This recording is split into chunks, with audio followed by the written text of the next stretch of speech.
Welcome back to Whose Views of Merchandise Paradise. And as you can see on this particular edition, I am joined by the one and only Mr. Alex Storer. Yay! Hello. Hello. Listen, we're going to be talking about your fantastic ebook, Evolution of the Toy Dalek, which is just wonderful. I am really in my element here talking about toy Daleks. Who doesn't like a toy Dalek, for heaven's sake? So I'm really pleased that you come. Thank you for joining me on this to talk Thanks all for having about me. this. You're never too Before old we for do, Daleks. yeah, exactly. Before we do talk about the toy Daleks, one of the questions I like to ask my guests on this is Merchandise Paradise, Alex. We know you're a Doctor Who fan. Are you a collector? I am not perhaps to the degree that some people are, but I do have a cabinet full of the things, all the DVDs, loads of books, that sort of stuff. I guess I'm more of a selective collector, if you like. And has that been for a while? Have you been collecting since you were a kid, or has it been recent? What's the story? Yeah, no, since I became a fan in 1984 or thereabouts. Oh, okay, okay. So I probably got my first load of stuff from the John Fitton books and magazines in probably 85, 86, the first BBC videos, Doctor Who the Music LP, stuff like that. You know, all my mates were listening to Duran Duran or the Pet Shop Boys or whatever was in the charts, and I was there listening to Subterranean Caves on Doctor Who the Music. Yeah. Well, you know, that was ahead of its time, that album. You know, It was. it really was. But and why not? Because great soundtracks to do. But you mentioned the legendary John Fitton there. That whole generation or two grew up with that. You know, everything came from John Fitton at one point. You know, it was just a great way to come through it as well. How old were you in 1984? 6. Oh, please, now I feel old. That's brilliant. That's great. We'll move on. Right now, but Next. anyway, yeah. So you're a collector. You've been collecting for a little while. Is that one of the reasons that you really wanted to have a look at the subject of your latest ebook, I should say, as well? Is that what it was? It all coming together to think, right? Okay, I love the Dalek toys so much. I want to do a book about this.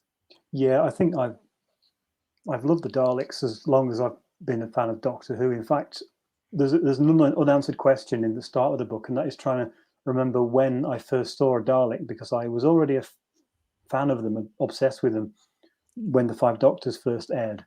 But Ah, I was only one when Destiny would have been on telly. So I must have seen some of the repeats in the early 80s at a very young age, and that must have made an impression. But it's just like I've always known them. I can't pinpoint a moment when I thought, yeah, I love the Daleks, because I was already a fan by the time, like the Five Doctors and obviously Resurrection, which is a personal favourite. I think that was the one that really cemented my Who fandom, mm-hmm. and made me into a regular viewer.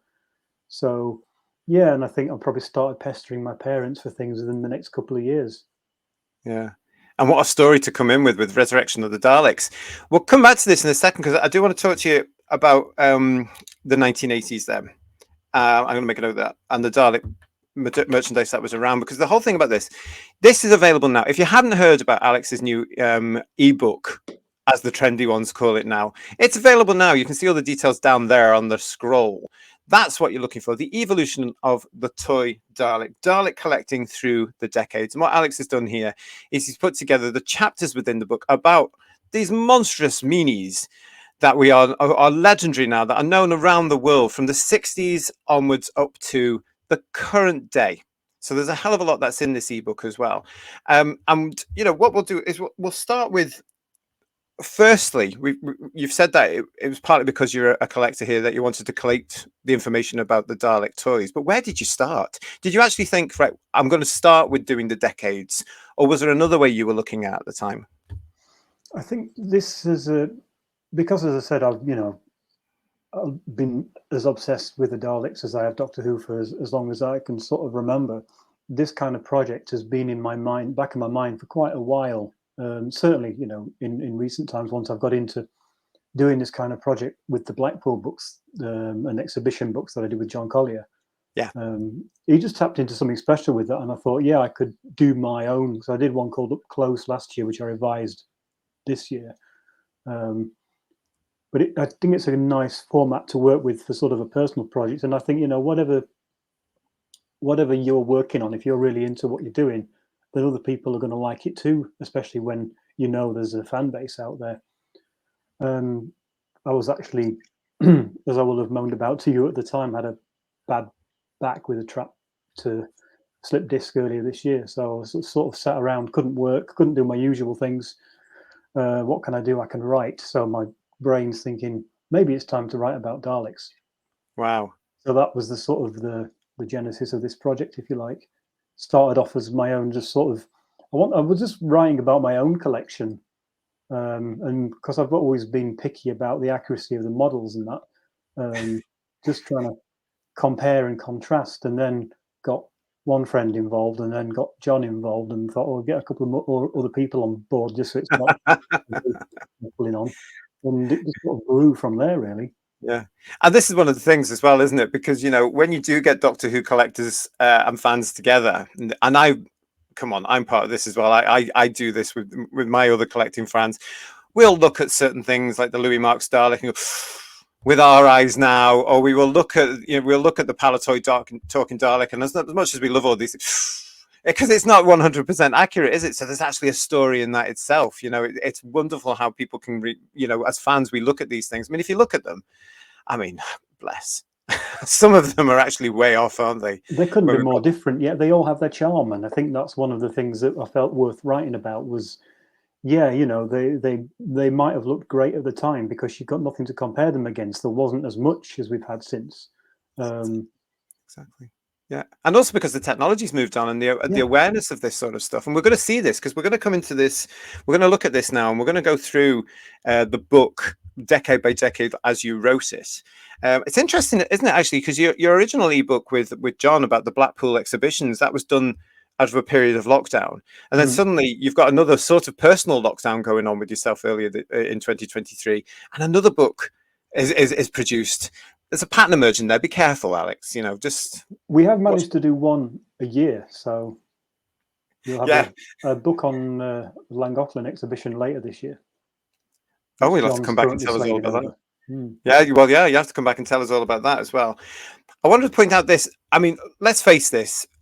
We all know Doctor Who started in 1963, became a gradual success through the last of 63, and the Daleks made it the big success, didn't it? We all know that. That's historical accuracy. That's fact. And what happened then is it created a demand for all the Doctor Who fans, the original Doctor Who fans that were out there. They needed the Daleks, they needed toys and everything like this. And it was a little bit later on. It was 1964 really that became the big Dalek explosion. Because it took time to get this. Because this popularity, Alex, took the BBC completely unaware, and they were just not set up for merchandise at the time, were they? No, and I think even though I wasn't around, you look back and you think, well, actually, Who was probably the first series to actually get its own line of merchandise to such an extent. There wasn't really anything before it. No, I mean, I found this is one picture we've got here as well, which is from the infamous BBC Aerial in-house magazine. Now this shows Valerie Krantz, who was the merchandising assistant, Roy Williams, who was the assistant to the head of business. And it's credited to Television Enterprises, which quickly became BBC Enterprises, which eventually became BBC Worldwide, which now is BBC Studios. So we could actually say, as Doctor Who fans, if it hadn't been for the Daleks and all this initial material, BBC Studios would not exist today in the format we now know it. It's thanks to the Daleks that they are there, that organization is there, because they had to respond very quickly. But look at all the stuff that is available. Brilliant, doesn't it? Yeah. I mean, if I had a TARDIS, that infamous question, Alex, you always get asked on Saturday Superstore or Swap Shop, if you had a TARDIS, my answer would have been 1964 Christmas, somewhere with all the toy shops around, Woolworths, the Hamleys, the lot, and I would have just been in all of them and bringing them back to today. That's where I would. Would you be something similar? It would be tempting. I would probably still go back to Blackpool 1985 and relive that, but buy more from the shop. But well, yeah. Except back then, when I visited, there was the only thing I wanted when I was little was a toy Dalek, and they did not exist in the early 80s. The closest thing I got was my dad tried making one out of fiberglass, which was a good effort.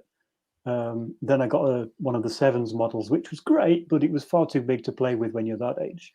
Yes. And as I soon found out, far too delicate to knock off a table. Oh, hold that thought. I want to know more about that in a sec.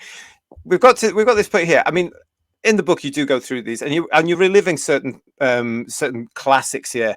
Now, I remember seeing one of these in a glass case, I think in the second Blackpool exhibition, the museum there. I've never actually held one of these things. Were you aware of all this material that you've popped into this ebook, or was there some surprises for you? I mean, were you aware of this one, for example, the Swap It Daleks? Yes, absolutely. Yeah. I think the Swap It in particular is a favourite because it was the first toy Dalek that I ever actually saw for real. And that was the day after Resurrection had aired. I went into school, and there was a kid in my class, and he'd got one of these. I was like, oh my God, he's got a Dalek. Where did you get the Dalek from? And we got talking about Doctor Who from the previous night, and we became best friends, and we've stayed friends ever since. And his little Dalek is actually now in my collection. But this one was one that I got off eBay at some point. It's missing one of its appendages, but it is, I don't know, I think out of all the 60s Dalek toys, this one's my favourite, and I can't quite say why. I think it's just because the shape is better than the Marx ones. I like the idea you can swap the bits around. I remember when I was little, you'd play with it, you'd take the dome off so you could put it like it was in water, like at the start of Dalek Invasion of Earth. You know, it's just been able to take it to pieces. Yeah, was a really original idea for the time, and unlike the Marx models or some of the others, you could knock this off a table and it wouldn't break. And that was the thing with this one. This was the famous Louis Marx one that you mentioned. This was the friction drive Dalek, and that was the big sell at the time, wasn't it? You know, and this is one of those things that you could just speak. I mean, there were loads of them when I was a kid in the 70s. There was loads of these things where they were basically all, speed it across the table or your carpet or whatever you wanted. You had to do this and you had to do this. Sometimes it worked, sometimes it didn't. But that was the big sell on that particular one. So you would prefer the little ones? You would prefer those to those? Yeah, I think so. And as you can see, they made them in a range of colours, and I thought that was just quite exciting. One thing I did discover in this book was there was more variants of the Cherry Lee Dalek than I'd realised. Even the versions with the strange sort of weird neck that's a bit thin. Yeah. But I think most of going back to your question, most of what it's all been in my mind for a long time.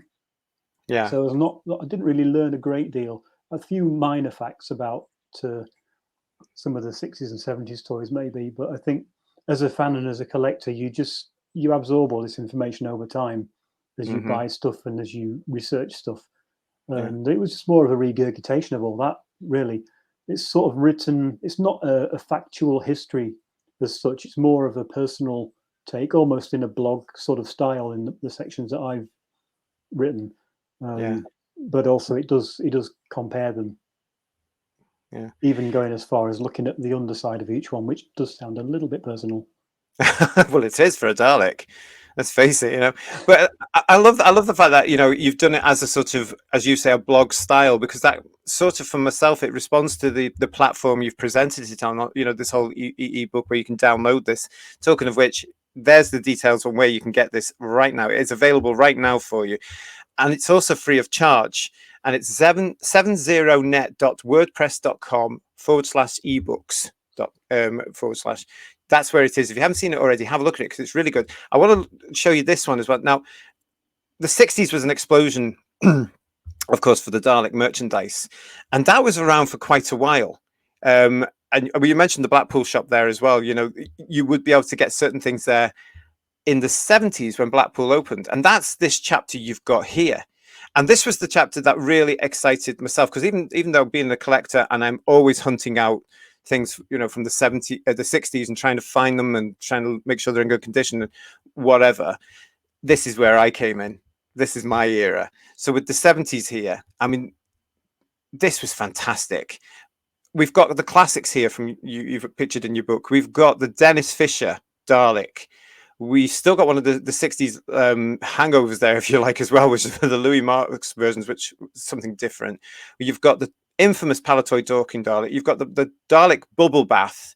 And that little Dalek there as well is from the game War of the Daleks, which was a big seller again from Dennis Fisher. So I loved looking at this chapter, but it does remind me painfully that I am missing the Dennis Fisher Dalek. So am In I. my, it's heartbreaking because you look at these things because you see them on certain, what do they call them? Those platforms where you can buy things, and you look at the price and you just think, how? It was £4. It was £4 once upon a time. How has it got so big? What was your initial reaction looking at the 70s toys and starting to compile what was going on? And did you actually see the fact that at a certain time they started to decline? I think one of the contributors to the book, a good friend of mine, Philip Brennan, I pestered him for photos of God knows how many different Daleks from his collection, and he'd obviously got the two brightly coloured red and yellow Marx Dalek 70s issue that you've seen there, the Palitoy and the Dennis Fisher one. So I think I've never seen the Dennis Fisher one for real. It does seem to be a little bit rare, whereas the Palitoy one I have to myself, one that I got in the 80s at a school jumble sale, which was just like striking gold dust, and another one which in later years a workmate just left on my desk one day. Now that's a good Really? workmate. Yeah. Yes. Found this in the loft. Thought you might like it. Wow. That's I'll tell you something. Snap. Ta-da! Because I knew you were coming on. There he is. There, lovely. It doesn't work, unfortunately, but yeah. What people seem to forget about this?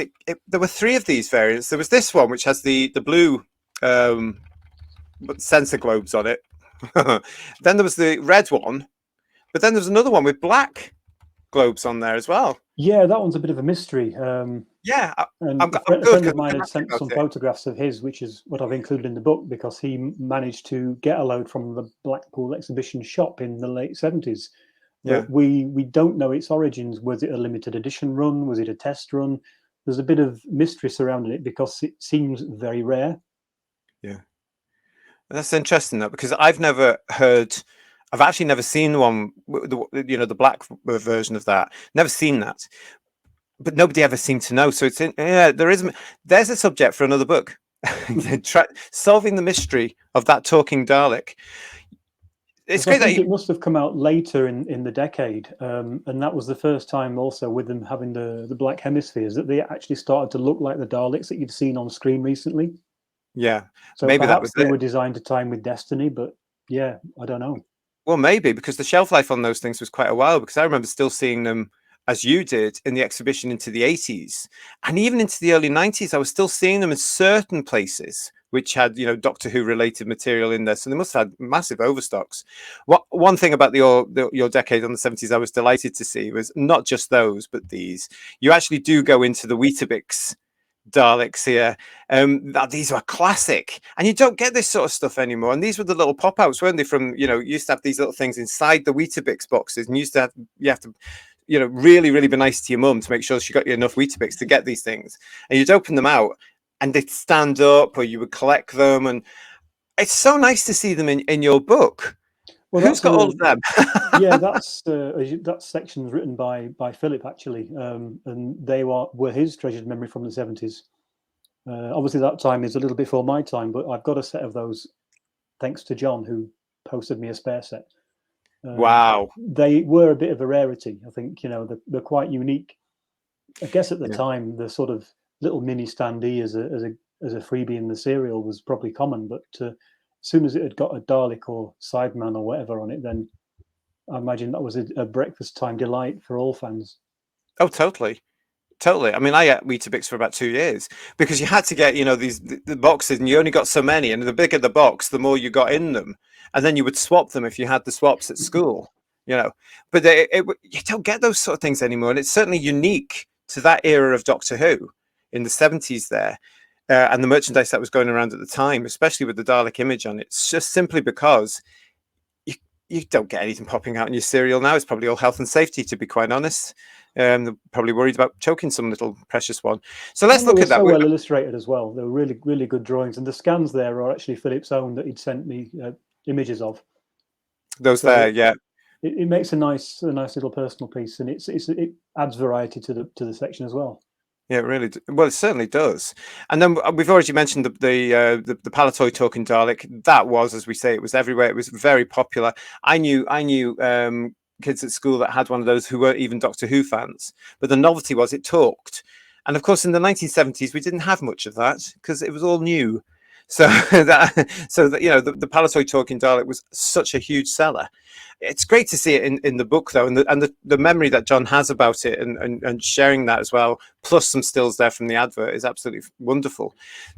Did you find when you were all collating this for the 1970s though that it does sort of end when it comes to the merchandise side of stuff for the history of the toy Dalek? Yeah, it fizzled out at the end of the 1970s, which obviously coincided with me becoming a fan.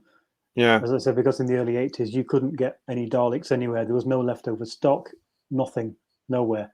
So for years, it was just waiting for somebody to start making them again, or finding, as I eventually did, a second-hand one. Yeah. But I don't know whether Dennis Fisher were a subsidiary of Palitoy or related in some way, but that range always seemed shorter lived than the talking Dalek. I mean, obviously, it didn't talk, so it didn't have that appeal.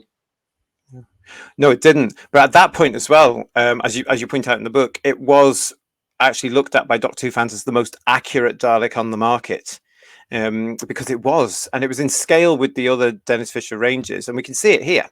It's on the left-hand side of the screen there with the red dome, and it's pretty cool.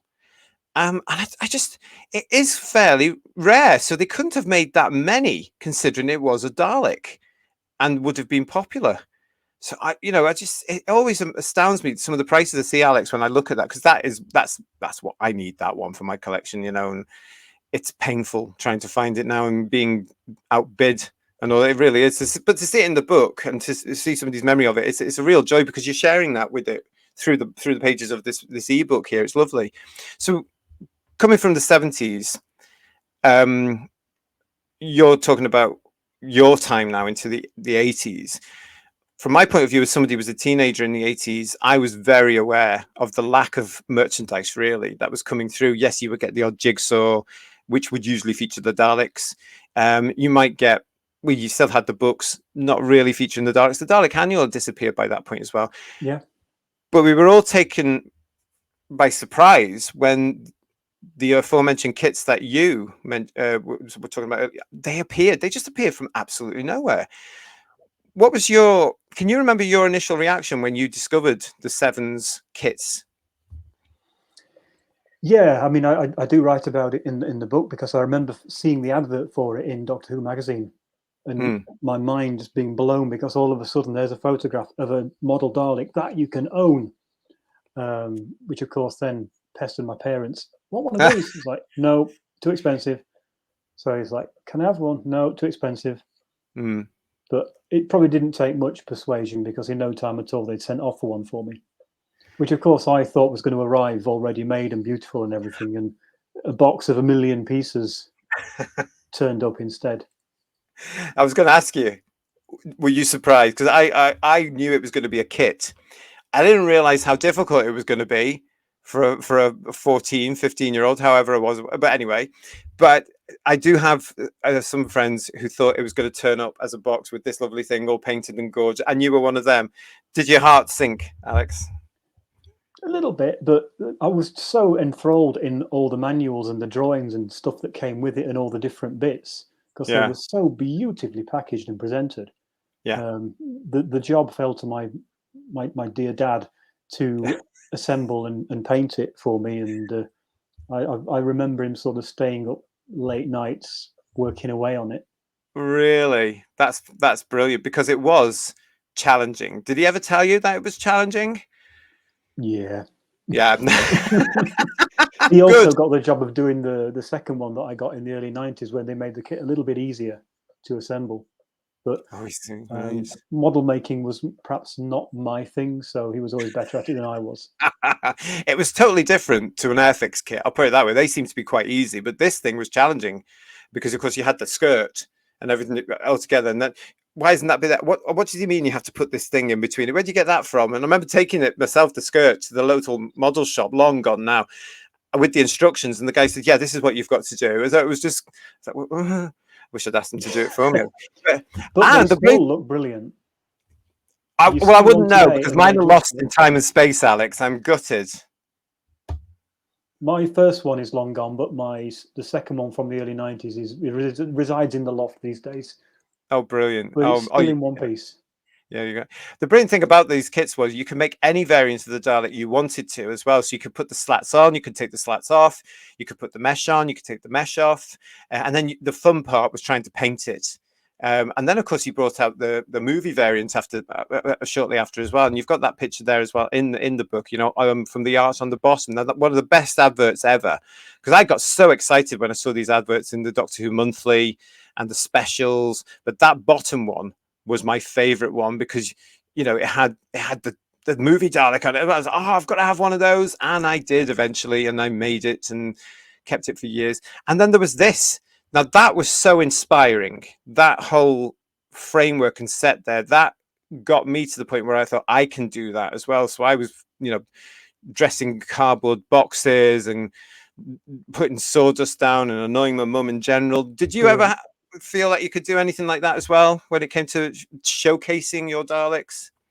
I probably tried. I remember used to, because that Blue Peter film where Stuart Evans is there with all his models and they've got them blowing up and they've got air blasting out of the gun. It's just absolutely, even today, it's amazing to watch. Yeah. I wonder what happened to Stuart, because we owe a lot of gratitude to him for those amazing models. We do. And I was going to ask you, but we will find out because we know people who know him. So we will find. Oh yeah, we will find out how he is and where he is, because that's still there is, of course, from that fateful edition of Blue Peter, because that was not announced back then either. So if you didn't tune into Blue Peter, you wouldn't have seen this. But it was absolutely thrilling to have this come on and him show. I mean, you can see the models behind him there, and those colors as well were inspirational. And I do believe that Dalek on the left-hand side is the one that actually appeared in Revelation of the Daleks. Yeah. Which would make sense because it's in the right colors there. But that again, you're absolutely right. I mean, I would have been a wee bit older than you watching that edition of Blue Peter, yes. But I was so excited about it as well, and just thinking, I've got to have these, and look what you can do with it, So it was brilliant to see that. But you're absolutely right. It was mind blowing, wasn't it? And it's great that it's in your book. It's still great to watch that, and I did watch it when I was researching it. And I remember watching it at the time, and it just blew my mind. And yeah, I did try, and I think anything could double up as Dalek background. I used to, back in the days when at the back of the local Gateway supermarket, you could go and they just had piles of boxes and stuff that you could take to put your shopping in and stuff. And sometimes there was interesting shaped polystyrene protective packaging. So I'd always get those, because polystyrene was great because you could build unusual shapes with it, and you could melt it like in Death of the Daleks. Yes. Anything that made a good Dalek background, I would have a go with. Yeah. Did you get you got two? Did you get any more eventually, or was it just the two you had? Well, I had the first one I got in 1984, which was the first wave, the original. Yes. Set, and then I didn't get another one till 91, and I got Davros as well. But that was all. I didn't get any of the others. Ooh, I never got the Davros one. By that point, I'd started working as well and started going out, so I was a little bit sort of detached from it all. But the Davros one was gorgeous. I've seen one somewhere in the last few years, all made up, still there, looking gorgeous, and you just, wow, that is so good. And flanked by a gold Dalek. What colours were yours? Well, my first one, my dad painted, and he painted it in colours that I think he thought a Dalek must have been in, because they were not quite right. He sort of gave it a red neck, and the rest was silver and black. But it didn't matter. It was, and the guns are the wrong way around, but I still loved it. Yeah. My second one, I painted in the Genesis colours, and in fact, on the page you showed earlier, both mine are featured on that page.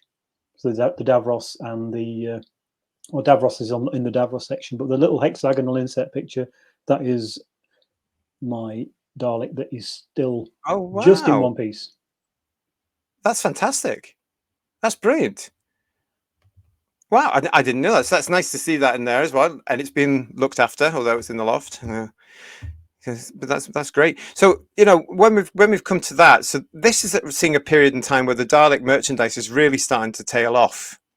And that's sort of, it does take us into the 90s. Stuart sort of takes us into the early 90s. You can still see get some of his kits at this point, but then it just sort of disappeared, doesn't it, Alex? Did you find then that there was when you were putting the book together and asking people about the book, did you find that suddenly there was a huge gap? Do you remember that big gap where the sort of Dalek merchandise just disappeared? Oh yeah, I mean, in the from what 1987 onwards, when the Dapol figures first arrived, Yeah, I loved these at the time because they were what I'd been waiting for, even if they were a bit slim proportionally. That was finally Dalek toys, so that was like all my Christmases come at once. But then, yeah, you get into the 90s. I think the Comet sets turned up. Dapol still carried on with the Daleks, and they made the Marks replicas, but that was it. Somehow they managed to carry on right until the end of the decade, but nobody else was doing any because the show was off air, and people just weren't buying as much. And bless Dapol, because what they did, of course, they just churned out Daleks, and it got to the point where it was the same model but just different colours. Glitter Daleks, for example, I never understood the glitter Daleks at all. Let's not go there. Yeah, no, yeah, okay. Because to this very day, what was that about? But it was just really just milking it, wasn't it? Really, it's that element there. Where did you think it picked up? It wasn't until Product Enterprise, when they just sort of came out of the blue, decided to resurrect the Rollikin, which I think still think is a brilliant little model. Beautiful. And their talking Dalek, which at the time was the best Dalek that anybody had ever made, I think, at that sort of size, which is also a nice tribute to the Palitoy one, obviously in the same sort of blue and silver color scheme and similar phrases, but the whole thing just done much better. Yeah, their stuff was excellent, because then they did the micro action range and the Rollermatics, which are beautiful little figures, really well done. I think I remember at that time, because I was just getting back into the show after maybe a good 7 or 8 years of having no interest in it whatsoever. Yeah. And all of a sudden there's Daleks to buy. So I think, I managed to finally, all the joy of buying Daleks in shops and stuff that I didn't have as a kid, I managed to enjoy in my early 20s.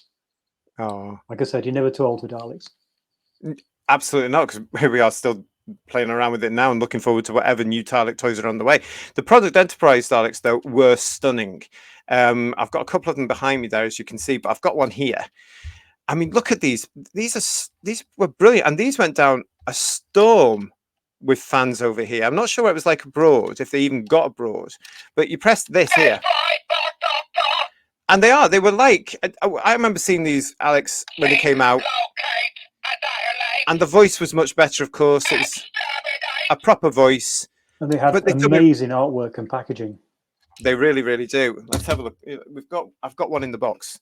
Because the other thing about this, of course, is that they all came in different colours. So for collectors like me, even spending a small fortune, they're not daft. But look, this artwork here. There's the famous Terry Nation coloured Dalek there with the red dome. Yeah. You see that? I mean, this is absolutely stunning artwork. And it has this beautiful retro look as well, which still, I think, works to this very day. And then what would happen is you get kids coming into various shops and then pressing the button to try and get it to talk, which got very annoying. But you had all that there. But these things were just amazing. And just, there were a lot of them. Do you think from what you've found out about this, that these are, possibly the best ones so far? What's your opinion on these as a fellow collector? At the point, back in time, what was it, 2000 when they came out? Yeah, I think they were the best that we'd had, because the shape was right, the proportions was right. Yeah, it's difficult to find fault with them. I think only obviously character options later on did an even better job. But yeah, they're great. I've got 3 myself, but I didn't keep the boxes, which I should have done. But there you go. Life as a collector has many little bits of regret scattered along the way. Yeah, absolutely. Well, they were the big toys, and good for Product Enterprise. I mean, I missed that range when that range wasn't renewed for license. I thought, oh no, what's going to happen? But good for them, because it did spin off into the other elements that they had as well. You're talking about the Rollikins there. Again, they all came sort of branded. We've got these little ones here as well, and they were all. It's in here. It's in there, and they've just gorgeous gorgeous, gorgeous artwork. It had that feel. It all looks very similar, all based on Dalek rather than really Doctor Who. So Yeah, you know, it it's had one that of those. sort of. It took you back to the Dalek comic strips as well. And they, I've got one of the little promotional packs that they sent out, and they've got photographs in it of prototypes of like Davros and special themed episode sets, which never saw the light of day, or the What a hoverbout shame. Daleks as well, which is a real shame because I think that little, however big they were, a couple of centimeters, was just such a joyful size to have produced. Yeah. Oh man, I would have loved them. That would have been fun. Can you imagine playing with them, Alex? Never too old. Well, that's it. That's it. We'd still be we are doing it right now. We'd still be playing with them now as well. So we eventually get up to the character options, and there's a lovely set of pictures here. You've got where these lovely sort of action piece pictures, if you can say what I mean. You know, highlighting some of the stories there. Now, these are all the character option Daleks on this, and yes, I mean we all know these are still around now. They're still very, very popular now. There's lots of them now. There are some which are limited edition as well. Some that are released through their own website, but they are hugely popular, and they are gorgeous as well. You know, these are some of the original series Daleks, of course. So this one is the Genesis Dalek, which was released by Character fairly recently. Now, what do you think of these as a collector as well? Are you interested in these? Do you snap these up? I've got one of those, but again, it came from eBay because I went into B&M and just saw empty shelves. Ah, It's a bit depressing because there is such a demand for them. I don't think I've ever seen any of the sets actually in any of the shops, and one time in Scotland, I toured around every B&M possible in the outskirts of Edinburgh. I got 3 local to me, tried all those, and it's like, yeah, they've all gone. Somebody in the shop said, yeah, somebody came in this morning and bought the lot. One person, thanks. yeah, So that's shocking. it's a shame because the history of the Dalek sets are really good. So I've acquired a few through like places like eBay. Personally, I'm happy with just one. I don't need a pack of 2, but that's how they're doing them. Hmm. And they're coming into what's going to be my favourite stories soon. So I'm going to have to go and camp outside the shop or something to make Yeah, sure I don't miss out. But yeah, I think they've milked it a little bit because again, it's largely the same mold, just yeah, repainted with a few subtle differences. But it's those subtle differences, like the scuffed fender there, that just yeah. make the difference. You see But that they've there, got can't you? the finish and the colours, like the metallic ones that they did, just so much better. Yeah, yeah, absolutely, absolutely. I mean, when you've got something like a Dalek, I mean, had they known about this, Alex, in the '60s, the fact that they had the mold there, do you think they would have, had they been more aware, they would have just churned them all out as they do now with different colours because people would have snapped them up, even in the '60s. I think so. Yeah, if they'd have had the sort of mass production technology they do today, then yeah, they probably would have done the same. Just made them in all Mm. sorts of ghastly colours, and Yeah, but yeah, they're just. It's hard to find real fault with them because I think they're the perfect size, and they're the right size for a lot of the detail, like even the mesh on the shoulders and on the neck.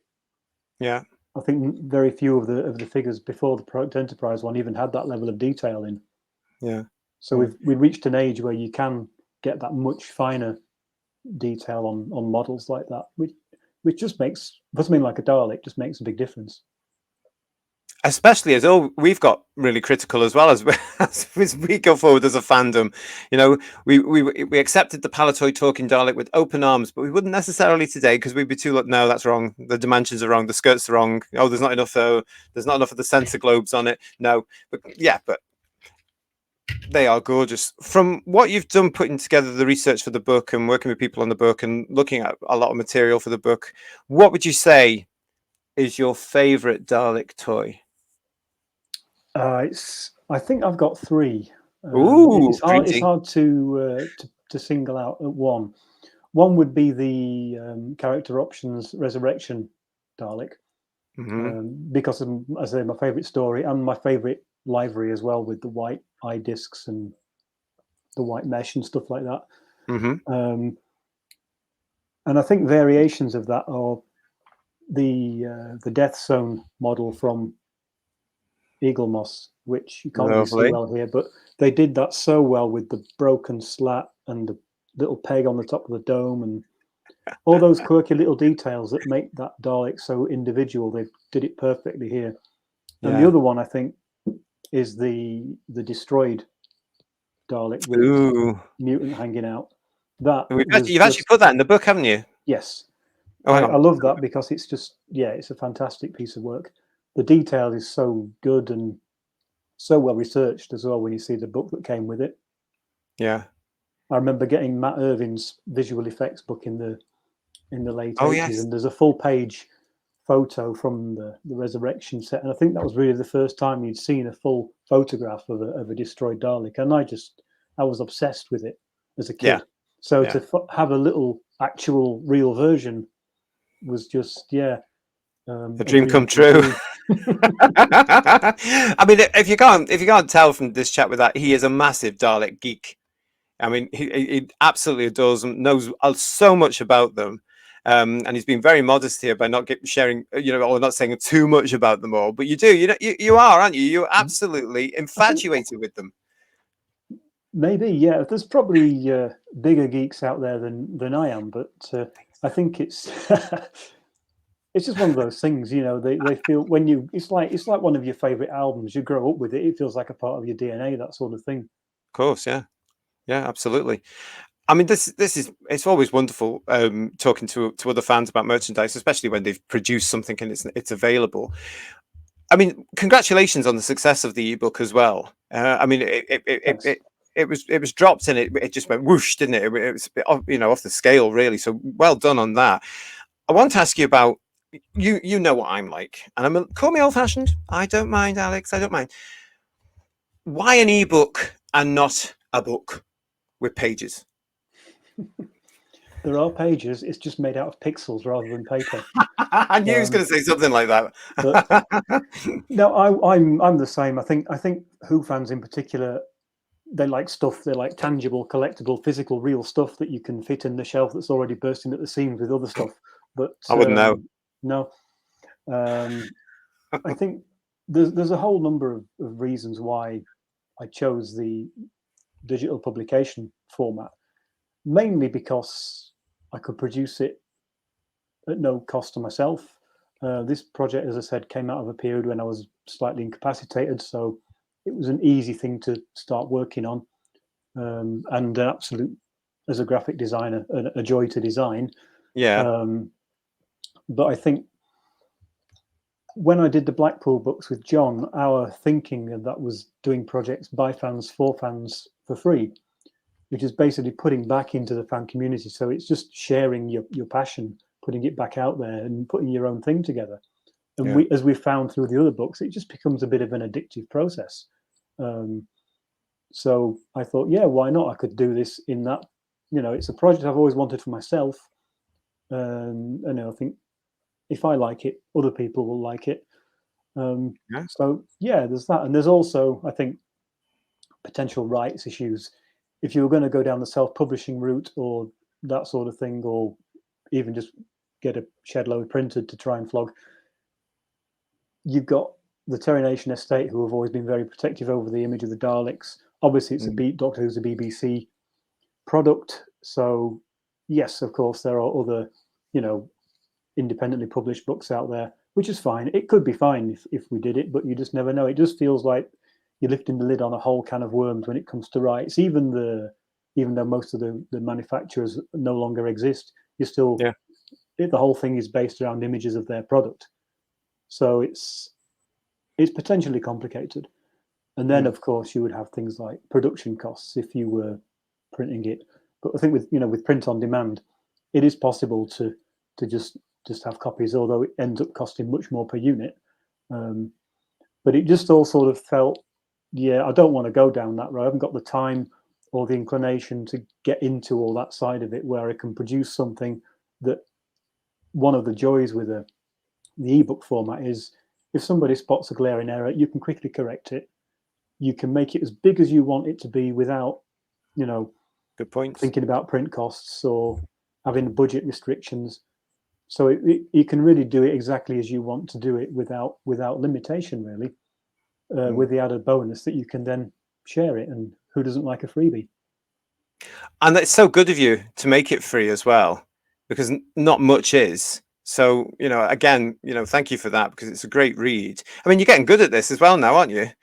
I don't So, think it doesn't necessarily tell you anything that most of us don't really know, but I think it's a new perspective on it. And yeah. one thing that I realized probably part way through doing it was actually this is filling a gap in the marketplace, because for some unknown reason, nobody's actually ever done a book just about all the toy and model Daleks. Yeah. You buy these merchandise specials or magazine special editions that are looking at the toys, and you might have a couple of pages. They're often the same photographs, and it doesn't deliver what you expect it to do. So I thought it's time to do that. And what a time to do it in the 60th anniversary year of not just Doctor Who, but the Daleks as well. I mean, that's a massive thing, But no, I mean, good on you. And it looks great. It really does look great, and it's a great read. And again, what comes through from this is your what you were saying there about this being slightly different. It is, because a fondness comes through this. It's not just cataloging things. It's not just saying, well, this is released there and this was released there and that did this and that did this. It's actually you and your contributors being passionate about the subject and looking at this and sharing memories and sharing those lovely moments from childhood and stuff. I mean, it's just a joy. So, well done you. I think thanks. I think a lot of us fans, certainly of our sort of generation, we have a certain fondness for that nostalgia, especially having grown up through the classic era. Yeah. So I think that it's nice to put all those down, because we do have those memories associated with when we got this or that model or what we were doing, or the excitement of seeing a certain one for the first time and that sort of thing. So it's nice to put that personal angle on it. I mean, one of the things that I did originally, I started to rate each model. I had a little graphic of mini Daleks rating from 1 to 4 or 5. But I soon realised that it would be a little bit subjective, and I could be slating somebody's favourite Dalek by doing that. So I decided to scrap the rating system and just write about them instead. Well, no, good idea, because you're absolutely right. Somebody might have gone, oh, I love the Palatoy talking or whatever it is. I mean, the magic about this as well, you're talking about our generations there, is that for myself, when I'm talking to fans about stuff like this, like I'm with you right now, or you're looking at your ebook, you do have that nostalgia element, because we were young back then. So when you saw either the Palatoy talking Daleks or anything like that on a shelf, you got this sort of buzz about it. Whereas now, of course, because I'm a certain age, definitely, when I see some of the character option stuff coming out now, I don't necessarily get that thrill that a child must get, because that child is going to open the box, shock horror, and probably play with the things. Oh! Whereas, of course, with me, they just sit there and collect dust, but they're part of that collection. I wouldn't dream of opening some of them unless I bought 2. So it's brilliant to be able to share what you've put into this book and see others are reliving that and reliving that joy as well. So it's really, really cool. One thing I want to ask you about is, why didn't you want a copy of the inflatable Dalek here? Why didn't you? I could have done that for you. Could have done that. It's outrageous. It smells, Alex. It's got that PVC smell. That special rubber smell. Yes. Even through the box. Even through the box. It's like, oh my God, it's been taken off the shelf just for you. But there we go. That was one of the classics of Dalek merchandising from the turn of the century. I love saying that. There might be a few overlooked items in the book, but I decided to focus purely on toys and models. Because I think I only wanted to really talk about stuff that I knew I could talk about through having either owning the things or having first-hand knowledge or feeling confident enough to write about them. Stuff that passed me by, or stuff I've never seen or been able to afford, I wasn't going to include, because I thought it just needs to be all written with the same level. Yes. Yeah. Stuff like board games like War of the Daleks, although it's briefly mentioned, it's not I didn't classify it as a toy or a model, if you like. And the same goes for cuddly Daleks or bobblehead Daleks or inflatable Daleks. Yeah. I sort of classified them under general tat. I knew you were going to say that. I knew you were going to say that. But you're right, though, aren't you? Because they are. I mean, the action figures and the models themselves, they are a different class. Absolutely, completely. So you're absolutely right. Oh, look, Alex's ebook Evolution of the Toy Dalek is available right now for you to download. I've been showing the scroll all through the show. It's free of charge, and you can get it there. 70. Well, how do I say this? No, yeah, God, tell me that. Available at 70net.wordpress.com/ebooks/ Or you could just go to 70.net and navigate from there. Brilliant. Brilliant, brilliant, brilliant. And as I say, that's available for you right now. If you haven't seen it, if you haven't downloaded it yet, treat yourself, because it's absolutely fantastic. Alex, as ever, it's a joy to talk to you. Well done. Congratulations. Cheers. Lots of people are loving that. And yeah, we'll see you again soon. We'll come on again soon and talk about something else. But actually, before we go, anything in the pipeline? Anything coming next? Any idea? There'll be something. There is, as I say, another project with John Collier later this year. And who knows after then? Does he? Anyway, so we'll find out. Keep in touch. We'll have you back on again soon. Thank you very much, Alex. You've been watching Whose Views, Merchandise Paradise, my chat here with Alex Storer about his wonderful book, Evolution of the Toy Dalek, which is a joy. And as a collector, if you haven't seen it, please go and have a look. Download it now. Join us again. Please like the video, subscribe to the channel, have a look at all our content, especially on our Merchandise Paradise playlist. We've got our reviews going on, lots going on the channel. Thank you for joining us. We'll see you again very soon. Bye-bye. Cheers.